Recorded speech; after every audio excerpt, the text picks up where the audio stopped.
प्यारे बच्चों, स्वागत है आपका आज के इस वीडियो लेक्चर में। आज हम बीए सेकेंड ईयर एग्जामिनेशन 2023 के बारे में बात करेंगे। मैं Arun Kumar, assistant professor political science, government PG college Joshimath, आपका आज के इस वीडियो में स्वागत करता हूं। 2023 में पॉलिटिकल साइंस का जो फर्स्ट पेपर होना है आपका बीए सेकेंड ईयर में, रिप्रेजेंटेटिव पॉलिटिकल थिंकर, उसमें जो प्रश्न आ सकते हैं पूरे सिलेबस से, वो संभावित प्रश्न पत्रों से जुड़ा हुआ एक मॉडल पेपर मैं आपको उपलब्ध करा रहा हूँ।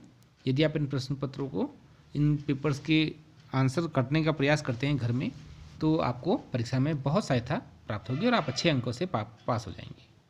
तो देखिए, पेपर आपका 3 घंटे का होगा, टाइम लिखा है 3 आवर्स, और मैक्सिमम मार्क्स हैं इसमें 100 नंबर।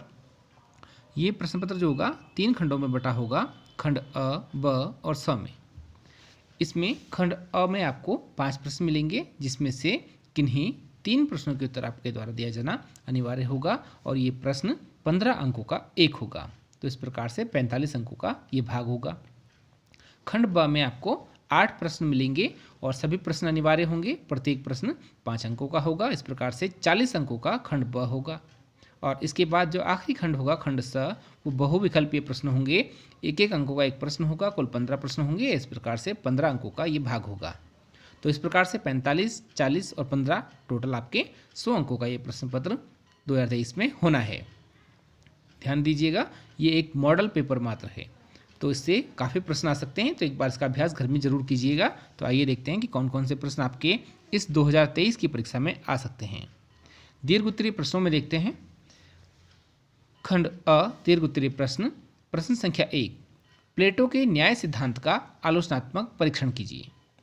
आपने इसमें प्लेटो के न्याय सिद्धांत को समझाना है।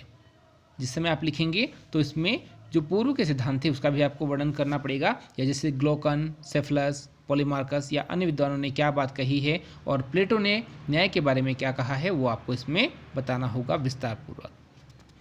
दूसरा, अरस्तु के जो राज्य सिद्धांत थे तथा संविधानों के वर्गीकरण का वर्णन कीजिए।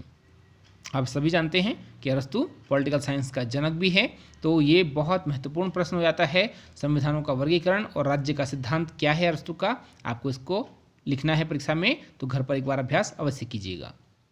तीसरा प्रश्न जो पूछा जा सकता है इस बार, संत थॉमस एक्विनास, इन्हें मध्यकालीन युग का अरस्तु क्यों कहा जाता है, समझाइए। तो आपको लिखना है इसमें, क्योंकि अरस्तु जैसे ही लगभग इनके विचार रहे हैं, जिसके कारण इनको मध्यकाल का या मध्यकालीन युग का अरस्तु भी कहा जाता है। तो इस प्रश्न का उत्तर आप जरूर लिखने का प्रयास करेंगे। प्रश्न संख्या 4, हॉब्स, लॉक, रूसो, इनके द्वारा एक सामाजिक समझौता सिद्धांत दिया गया था, इसका आपने तुलनात्मक वर्णन करना है। प्रश्न संख्या 5, हीगल के इतिहास और युद्ध के बारे में विचार स्पष्ट कीजिए। तो आपने हीगल के बारे में यदि पढ़ा होगा तो आप अवश्य लिख पाएंगे, जिसमें इनके विश्वात्मा संबंधी विचार भी दिए गए हैं, आप इसको अवश्य कीजिएगा। खंड ब में आपके पास कुछ प्रश्न आएंगे जिनकी संख्या 8 होगी, और 100 शब्दों में इनका उत्तर लिखना है। 100 शब्द यानी कि लगभग 10 या 11 लाइनों में आपने इसका उत्तर लिखना है। ज़्यादा अनावश्यक नहीं लिखना है, उसमें समय बर्बाद नहीं करना है। जो दीर्घ उत्तरीय प्रश्न है, इनको आपको थोड़ा बड़ा लिखना होता है। तो इसमें जो पहला प्रश्न है वो है आपका, मनु के न्याय सिद्धांत का वर्णन कीजिए। आपने इसको लिखना है। प्रश्न संख्या 2 है, अरस्तु के दास्ता सिद्धांत का वर्णन करना है आपने, इस सिद्धांत से आप क्या समझते हैं। तो आप सभी जानते हैं अरस्तु ने 2 प्रकार के दासों का वर्णन किया था, जिसमें उसने मनुष्य को भी उसकी बौद्धिक क्षमता के आधार पर दास माना था, जिसमें कुछ जैविक और अजैविक दास के रूप में आप इसको पढ़ते हैं। तीसरा, कौटिल्य के मंडल सिद्धांत का वर्णन कीजिए। तो आप इसको लिख लेंगे। चौथा प्रश्न है, बौद्धा के संप्रभुता संबंधी विचारों का वर्णन कीजिए।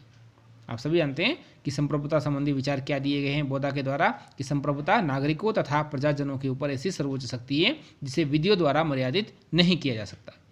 आपको इस पर इसके विचार लिखने हैं। 5वां प्रश्न जो अनिवार्य होगा, मैकियावली अपने युग का शिशु था, तो इसकी आपने व्याख्या करनी है। प्रश्न संख्या 6, मॉन्टेस्क्यू के शक्ति पृथक्करण सिद्धांत को समझाइए। प्रश्न संख्या 7 जो पूछा जा सकता है, थॉमस हिल ग्रीन, परीक्षा में इस प्रकार से लिखा आ सकता है, TH ग्रीन के स्वतंत्रता संबंधी अवधारणा का वर्णन कीजिए या विचारों को समझाइए। 8वां प्रश्न जो आपसे पूछा जा सकता है वो है, कार्ल मार्क्स के वर्ग संघर्ष के सिद्धांत का वर्णन कीजिए। कार्ल मार्क्स ने बहुत सारे सिद्धांत दिए हैं। द्वंद्वात्मक भौतिकवाद का सिद्धांत, इतिहास की भौतिकवादी व्याख्या या अतिरिक्त मूल्य का सिद्धांत और वर्ग संघर्ष का सिद्धांत, खास करके 4 सिद्धांत अक्सर परीक्षाओं में पूछे जाते हैं। अगला बहुविकल्पीय प्रश्न, इसमें आपको 15 प्रश्न मिलेंगे, प्रत्येक प्रश्न 1 अंक का होगा और सभी प्रश्न आपको करने अनिवार्य होंगे। मैंने यहाँ केवल सीधे प्रश्न सीधे उत्तर दिए हैं, 4 विकल्प आपको नहीं दिए हैं ताकि आप कंफ्यूज ना हो इसमें।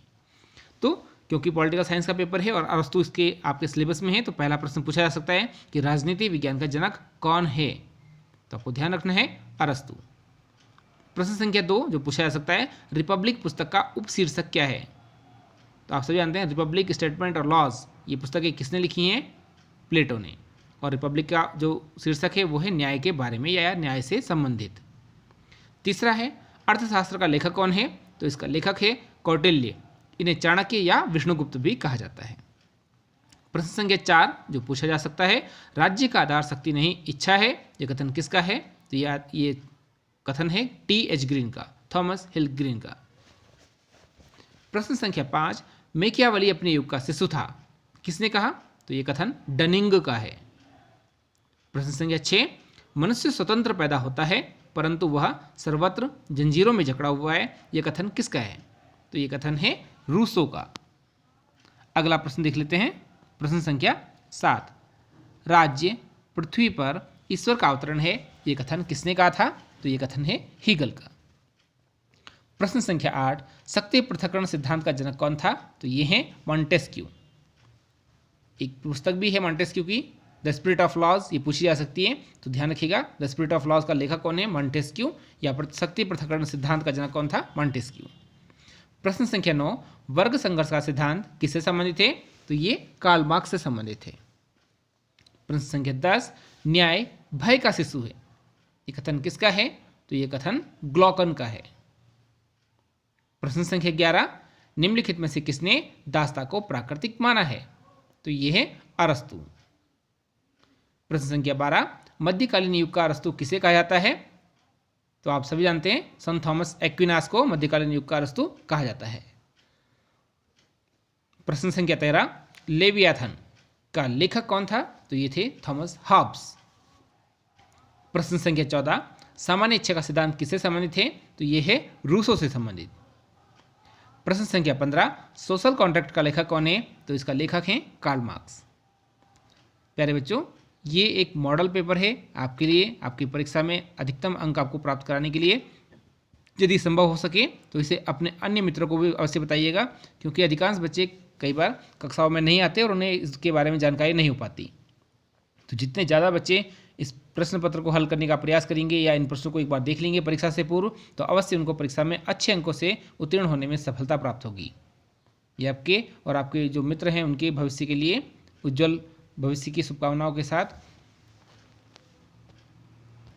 सफलता दिलाने में सहयोगी सिद्ध होगा।